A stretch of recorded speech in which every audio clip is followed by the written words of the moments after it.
Chapitre 38. Voyage dans les airs. Autour de chaque étoile nouvelle, les astres travaillent pour préparer la venue des hommes qui sont les demeures de Dieu. Il en fut ainsi dans la famille solaire, au sein de laquelle la Terre effectua des va-et-vient qui lui façonnèrent son visage, qui est celui d'une jeune femme fort belle, de taille et d'aspect.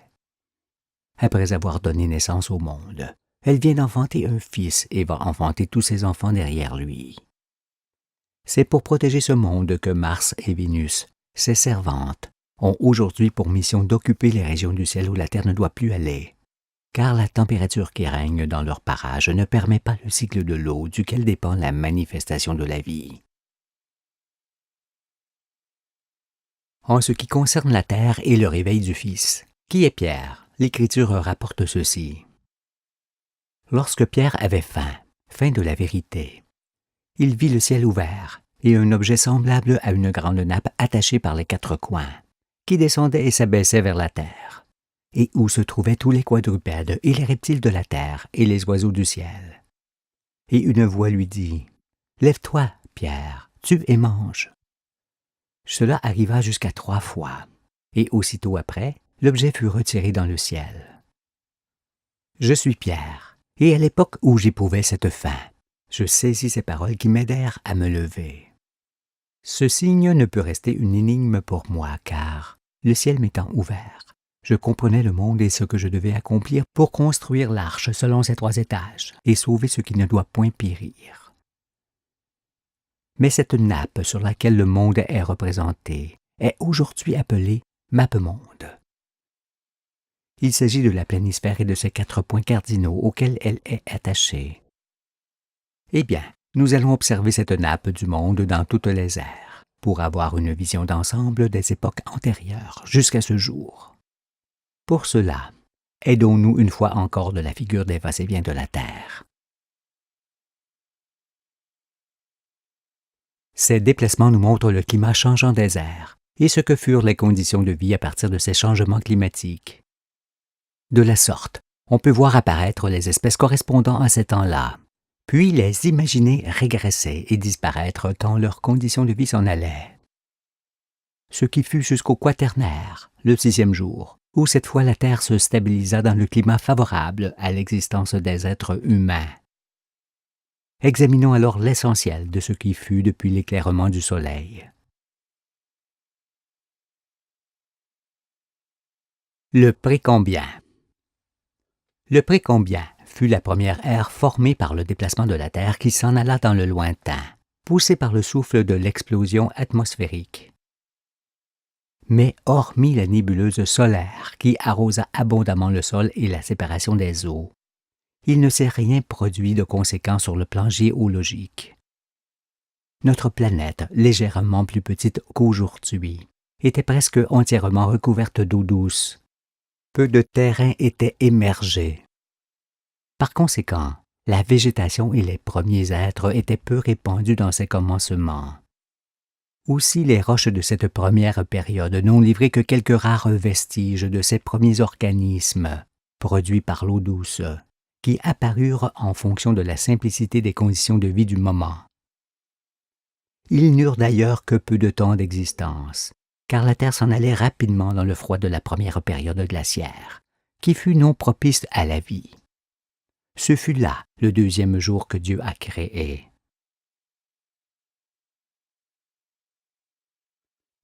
La première période glaciaire. S'éloignant du Soleil, la Terre finit par se stabiliser dans le lointain, où il faisait froid. Cette période glaciaire s'entend depuis le point de glaciation de l'eau à l'équateur, jusqu'à la fusion de la glace sur ce même équateur, et cela par une température descendant beaucoup plus bas que ce point de glaciation ou de fonte de l'eau. En vérité, une époque glaciaire commence dès que la Terre quitte la région du ciel où la température est favorable au cycle de l'eau, et cela jusqu'à ce qu'elle retrouve cette région. Son point culminant est donné par l'orbite la plus éloignée du Soleil. Sur cette orbite, et en raison de la distance, le Soleil apparaissait plus petit qu'on ne le voit aujourd'hui. Et il faisait très froid, peut-être 4 à 6 fois plus qu'au pôle de nos jours. Ici, sur ces orbites lointaines de la fin du Précambien, l'eau demeura glacée d'un pôle à l'autre sur une grande profondeur. Durant cette longue période, la basse température atteint les couches profondes du manteau qui commençaient déjà à bouger. L'émergence des continents était alors entreprise et allait durer, car une époque glaciaire est un moment de grande activité. Le primaire. Quittons le point culminant de la première époque glaciaire et entrons dans le primaire. Nous observons que cette ère est inversée par rapport à la précédente, car, en s'approchant du Soleil, la Terre va cette fois de la très basse à la très haute température. Le serpent montre que les premières terres émergèrent dès le début de cette ère, en raison du froid qui avait fini par atteindre les couches profondes et plus chaudes du manteau. Cette émergence se fit d'abord par des rétractions rapides lors des commencements, comme un homme à la course, puis s'atténua au fur et à mesure que la Terre se rapprochait du Soleil. En raison de cela, et lorsque la Terre évolua à nouveau dans la région du ciel où nous sommes, de grandes étendues de terre continentale émergeaient déjà. Il n'y avait point encore de hautes montagnes dans le primaire, mais seulement des terrains dépassant de peu les eaux et formant parfois de grands plissements arrondis sur lesquels apparaissaient des collines et quelques plateaux. Ces plissements du sol devinrent, pour la plupart, des chaînes montagneuses au début du Tertiaire, lors de la reprise des rétractions. Mais durant cette première moitié du primaire, la lave remontait aisément le long des fissures et les comblait. Certes, les gaz faisaient également éruption, mais presque aussi calmement, car eux non plus ne rencontraient pas de grandes difficultés. Ce volcanisme n'était pas encore très propice à la formation de petites îles d'origine volcanique que l'on retrouve aujourd'hui en forme de chapelets le long des failles originelles, devenues ensuite les dorsales, parmi lesquelles quelques-unes sont émergées. Non, il est plus probable que dans le primaire, ces lignes de fracture, parsemées aujourd'hui de volcans et de montagnes, étaient seulement des crevasses comblées par la lave. Au commencement du primaire, donc, les terrains plus ou moins vallonnés ressemblaient à de vastes champs labourés. Mais ensuite, lorsque la Terre entra dans la région du ciel où la température est favorable au cycle de l'eau, vint la pluie. Et ces magnifiques terrains se couvrirent d'herbes et de toutes sortes de plantes. En raison de la richesse du moment et d'une pesanteur légèrement moindre, cette végétation était luxuriante. Il n'y avait point de désert en ce temps-là. Tout était verdoyant sur la terre, jusqu'au pôle devenu tempéré et où la glace finissait par disparaître entièrement. Et c'est cette immense et abondante végétation qui devint ensuite la houille, tant la température solaire était élevée en fin de cette ère, où l'on trouve forcément la période du Carbonifère. Voilà ce que fut le primaire. Mais, comme cela a été dit, les premiers continents émergés n'avaient pas encore le relief ni la configuration de ceux de nos jours. Néanmoins, ce fut un grand moment du règne végétal qui vit aussi apparaître quelques créatures un peu différentes des précédentes, plus nombreuses aussi, mais encore fort simples dans leur organisme. Produits par les eaux, ces êtres existaient dans la mer qui s'était déjà légèrement salée par l'activité électromagnétique terrestre. Mais il existait aussi sur les terres exposées au soleil et sur lesquelles il pleuvait abondamment dans la deuxième période de l'ère. Il y avait beaucoup de lacs, de marécages, quelques cours d'eau et aussi beaucoup de pluies semblables aux pluies tropicales. Tout était beau d'une extrémité à l'autre des petits continents. Le primaire fut à cet égard un joyau sous le soleil, un joyau vert et bleu. Ce fut le 3e jour que Dieu a créé. L'unique période de haute température. Durant le primaire, la Terre se rapprocha du Soleil qui contint peu à peu son mouvement et se mit en orbite basse. La température au sol crut en conséquence et devint peut-être 4 à 6 fois supérieure à celle de l'équateur de nos jours. Toute l'eau des bassins s'étant évaporée, l'atmosphère était géante. Il n'y avait évidemment plus de glace au pôle. Le sol était sec et très chaud. L'atmosphère gigantesque était cyclonique et sans cesse parcourue par d'énormes éclairs. Il pleuvait continuellement. En ce temps-là, la terre devint comme une chaudière et le sol se joncha de houille. Les épais nuages cachaient le soleil. Il faisait sombre. Seuls les éclairs illuminaient le sol, où régnait une température proche de celle de Vénus. La Terre n'était pas habitable durant cette période de température extrême. Entièrement chaud, le manteau ne se rétractait plus ou fort peu. Mais ce fut là une période propice au volcanisme sec, dû essentiellement au gaz. Le sol ne bougeant plus, si ce n'est qu'un peu par la croissance du noyau. Les failles, déjà remplies de roches volcaniques et de lave solidifiée, ne s'ouvraient plus. Les gaz abondants avaient alors de grandes difficultés pour remonter à la surface. Les failles du fond des bassins, antérieurement immergées mais ici découvertes, étaient alors l'objet de formidables éruptions de gaz, de poussière et de lave. Du règne de l'eau qui se glaça enfin du Précambien, nous sommes passés ici dans le règne des gaz, les gaz de l'atmosphère et ceux du manteau. Pour toutes ces raisons, les êtres vivants du primaire n'ont pas pu passer dans le secondaire, car cette période de haute température fut pour eux un barrage infranchissable, comme le fut aussi la première période de haute glaciation.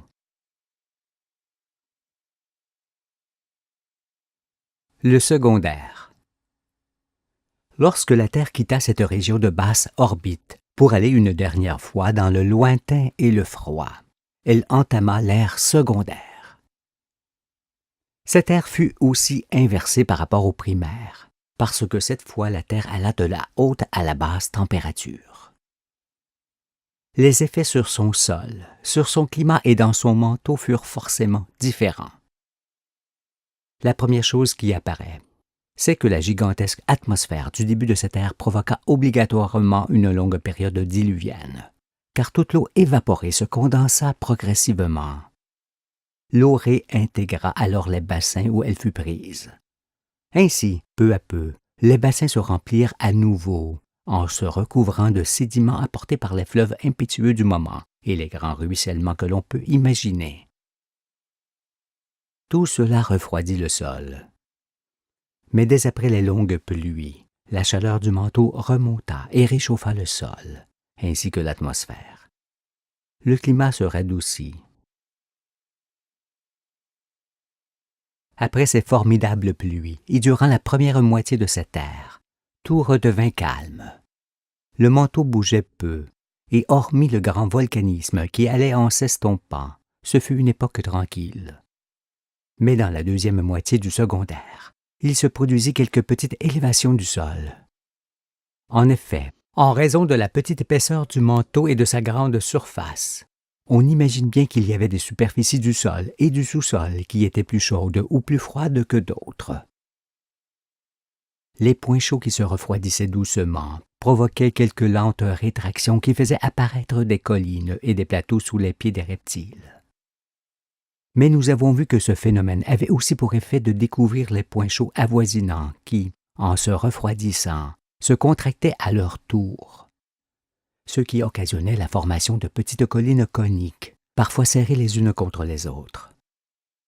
Il s'agit là toutefois de minuscules élans mouvements de la surface du sol, qu'il ne faut pas confondre avec les grandes contractions profondes du manteau qui eurent lieu au sortir des deux époques de grande glaciation. Ces contractions profondes du sous-sol ne pouvaient pas se produire durant cette ère secondaire, parce que les terres émergées étaient chaudes et avaient approximativement la même superficie que celle de l'ère primaire. Mais en raison de la lente croissance du noyau qui faisait un peu retirer les eaux, ces petits continents se découvraient en conséquence. Toutefois, la forme des continents était encore bien loin de celle d'aujourd'hui, parce que c'est la dernière époque glaciaire vers laquelle nous allons qui les façonna tels que nous les connaissons. L'héritage de l'ère primaire étant essentiellement l'eau et le carbone, ces petites terres émergées du secondaire étaient forcément, elles aussi, couvertes de végétation luxuriante. Elles se remplirent ensuite de toutes les espèces de reptiles, de dinosaures. Eux seuls pouvaient exister dans le secondaire. parce que ces animaux au sang froid ont besoin d'une grande chaleur externe pour vivre. Leur métabolisme montre à l'évidence que ce sont les seuls êtres ayant pu vivre à l'air libre sur une terre chaude et dans le climat que cela suppose. Les grandes chaînes montagneuses n'existaient pas encore. On ne trouvait que quelques petits massifs, le sol étant plutôt vallonné. Pour cette raison, il y avait beaucoup de lacs, d'étangs et de marais pouvant recevoir les reptiles au long cou qui se nourrissaient de tendres plantes aquatiques. L'ère secondaire fut aussi une période sereine et magnifique. Une fois encore, tout était beau sur notre terre. Au milieu de cette époque, les êtres vivaient dans la clémence des éléments. Mais cette sérénité ne dura qu'un temps, jusqu'au jour où la Lune vint mettre un terme à l'existence de ces créatures. Lorsqu'elle arriva, tout ce qui vivait à l'air libre et dans la mer périt. Les herbes et les êtres ne purent résister à sa venue, car tout changea sur la terre. L'atmosphère, la pesanteur, le climat et les saisons. Son approche engendrait des rats de marée qui, à eux seuls, détruisaient tout. La terre trembla et bascula sous le choc. Ce fut une période de séisme ininterrompue car, après le choc de la Lune qui ébranla la terre entière, les continents se stabilisèrent à nouveau en produisant d'autres tremblements. Mais le choc provoqua aussi de profondes déchirures du sol. Nous les examinerons bientôt, et des remontées de lave effrayantes. Tout était changé. Plus rien ne pouvait vivre à l'air libre. Vint alors le silence au milieu de ce grand désert. Toutefois, il ne faut point s'y tromper, car, lorsque la Lune s'approcha de la Terre, l'ère secondaire était sur le point de s'achever. Les espèces étaient déjà devenues rares. On voit en effet que la Terre sortait de la région du ciel favorable à l'existence des créatures. C'est pourquoi leurs conditions de vie s'amenuisaient de jour en jour et disparaissaient en emportant ces êtres avec elles. Il n'y avait donc que peu d'espèces vivantes au jour de l'arrivée de la Lune, qui se seraient quand même éteintes lors de la dernière époque glaciaire qui, déjà, s'annonçait. Mais la Lune provoqua d'autres phénomènes que nous étudierons séparément. Pour l'instant, continuons notre voyage et quittons le 4e jour que Dieu a fait. La 2e période glaciaire. Dès après l'interception de la Lune, la Terre quitta une fois encore la région du ciel favorable au cycle de l'eau et aux êtres qui en dépendent, et entra dans le froid d'une nouvelle période glaciaire. Je rappelle que le cycle de l'eau est provoqué par le changement de température qui fait constamment passer ce corps de l'état gazeux à l'état liquide et à l'état solide, ou inversement. Sans eau liquide, il ne peut y avoir d'air respirable ni de pluie. Par conséquent, aucun être vivant ne peut voir le jour. Et ce cycle de l'eau n'existe que dans la région du ciel où nous nous trouvons. Cette région est montrée clairement sur le serpent, en dehors de laquelle il est exclu qu'il puisse y avoir des êtres. C'est pourquoi les autres astres de la famille solaire en sont dépourvus. Soyez-en convaincus. Durant une période glaciaire, la température qui remontait du noyau empêchait la glaciation de tout le volume d'eau des bassins. L'eau restait donc liquide sous la glace, surtout aux environs des dorsales plus chaudes que partout ailleurs.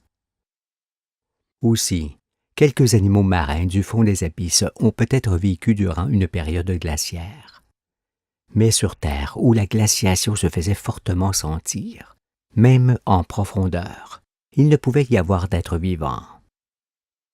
Sur un tel sol gelé profondément, rien ne pousse. C'est pourquoi, durant cette période glaciaire, les êtres vivants ne pouvaient se trouver sur la Terre émergée. En raison du ralentissement des va-et-vient de la Terre, on imagine fort bien que la dernière époque glaciaire dura beaucoup plus longtemps que la précédente. La vitesse de la Terre était en effet déjà fort réduite, et le fut plus encore par la masse de la Lune qui vint la freiner dans sa course. Elle resta donc longtemps dans cette région du ciel où le froid domine. C'est pourquoi les effets du refroidissement du sol furent colossaux cette fois.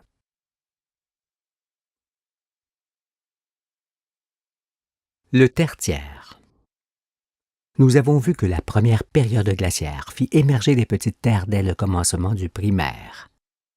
Ici, cette deuxième époque glaciaire provoqua cette fois de vastes et rapides soulèvements du sol dès le début du tertiaire, parce que le manteau, encore très chaud, reprit ses contractions. Cela se produisit d'autant plus largement que la glaciation fit descendre considérablement le niveau des mers, en exposant au froid les alentours des bassins qui ne connurent point la première époque glaciaire. Saisis par le froid, ces terrains découverts étaient alors propices à créer des plissements montagneux qui faisaient toujours plus émerger les terres. Nous avons montré que le manteau renfermait des couches que nous pouvons comparer à des couvertures, et qu'en se refroidissant, ces couches faisaient ériger les montagnes en se contractant.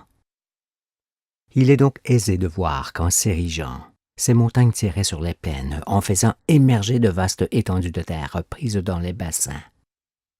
Il s'agit là du processus d'émergence que l'on a étudié.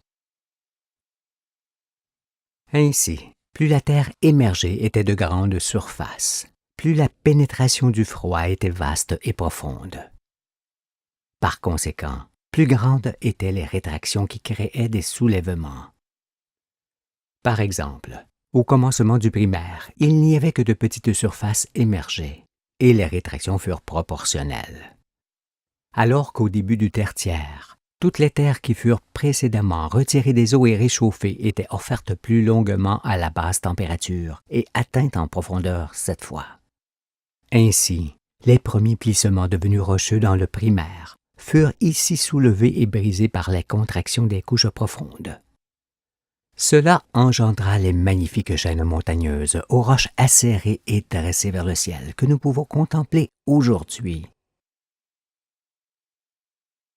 Plusieurs montagnes ont aussi le volcanisme pour origine.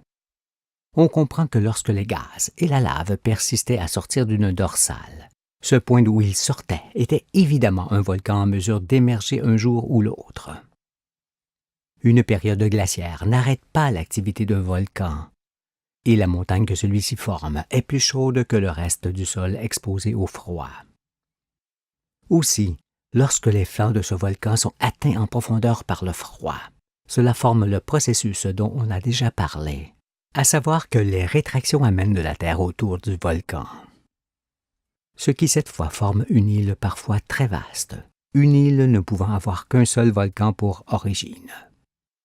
Et une succession de volcans alignés sur une faille forme cette fois une île allongée, ou bien une succession d'îles tout au long de cette faille. Nous reviendrons encore sur la formation des chaînes montagneuses, parce que la Lune, par son choc avec la Terre, en fit apparaître indirectement. Pour l'instant, continuons notre voyage dans le tertiaire, où nous avons vu les montagnes s'ériger en pics rocheux et les îles sortir de la mer. Retrouvant le climat favorable à l'existence, toutes les terres, grandement émergées cette fois, se couvrirent à nouveau de verdure, d'oiseaux, de quadrupèdes, de reptiles et de beaucoup d'autres espèces animales parmi lesquelles plusieurs existent encore de nos jours.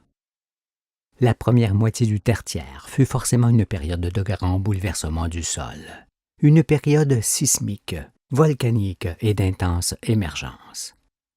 Et la deuxième moitié fut, quant à elle, plus calme. Les grands glaciers s'évanouissaient doucement, en faisant diminuer la calotte polaire et remonter le niveau des eaux. Les êtres vivants disposaient de beaucoup d'espace. Mais, au sortir de l'ère tertiaire, il resta encore quelques surfaces désertiques provoquées par l'arrivée de la Lune. Nous avons vu en effet que le monde, autrefois verdoyant et rempli d'animaux du secondaire, n'a pu résister à l'arrivée de la Lune qui fit tout périr. La Terre n'était donc qu'un immense désert qui survint juste avant qu'elle entre dans la dernière période glaciaire. Nos déserts d'aujourd'hui, qui datent des jours où la Lune fut interceptée, ne purent reverdir dans le tertiaire, qui fut une ère de très grands bouleversements géologiques et climatiques qui modifièrent les pluies. Ces zones sèches et inhabitées ne sont point inutiles cependant, car sans elles, nous ne saurions pas ce qu'est un jardin, et nous serions faillibles dans nos jugements. Mais terminons notre survol désert et quittons le 5e jour que Dieu a créé. Le quaternaire. Le serpent nous montre qu'à la fin du tertiaire, la Terre s'arrête enfin d'aller et de venir auprès du Soleil. Cette stabilisation marque le commencement du quaternaire, qui est l'évolution, sans fin cette fois, de notre planète dans le climat tempéré. Sans changement particulier du relief, il n'y a que le climat qui marque le quaternaire. Ce fut le moment de l'apparition des hommes au commencement de cette ère, car l'humanité ne pouvait apparaître et se développer que lorsque les conditions de vie étaient devenues maximales et durables. Nous en parlerons longuement. Mais sachez que Dieu n'a pas créé les hommes pour qu'ils disparaissent de la terre.